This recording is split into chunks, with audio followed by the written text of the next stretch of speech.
काका एक कप चिया छिट्टो दिनुहोस् त। लौ किन हतार, बेगर न इडिस कि क्या हो?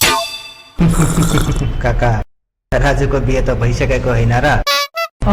बिहे त भयो, तर बिहान चिया नपाएर बेहोसै होला जस्तो छ काका।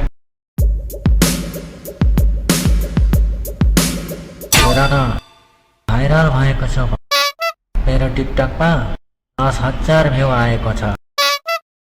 लौ 10,000 मान्छेले हेर तलाई। अब तलाई फिल्ममा खेल्ने अफर आउला जस्तो छ है। हो, अर्को महिना क्याटवक गर्नै उभिन्छस् होला।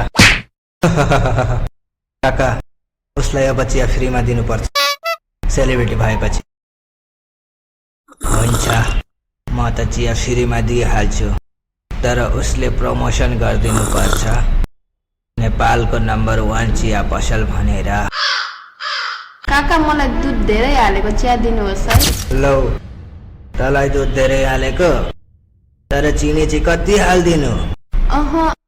चिनी त मलाई लाइफले नै धेरै दिएको छ। ओहो, यो त गजब लाइन भयो। यो लाइन त म टिकटकमा हाल्छु अनि फेरि भाइरल हुन्छु। सीताजी, तपाईँको यति राम्रो लाइन सुनेर म त प्रेममा परे जस्तो भए। हो, अनि तपाईँ प्रेममा परेपछि म के गरौँ?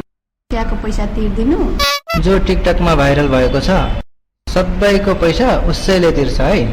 होइन, जसले आज पहिलो चिया अर्डर गर्यो उसैले तिर्छ है। होइन होइन, आज पहिलो प्रेम प्रस्ताव जसले राख्यो उसैले तिर्छ सबै पैसा। काका तपाईँ नै बताइदिनुहोस् कसले तिर्ने? हेर न, हाँस्न त फ्रीमा पाइन्छ, तर चिया त पैसा तिर्नुपर्छ। आज मैले नै तिरिदिन्छु, तर भोलिदेखि यस्तो बहाना नबनाउनु।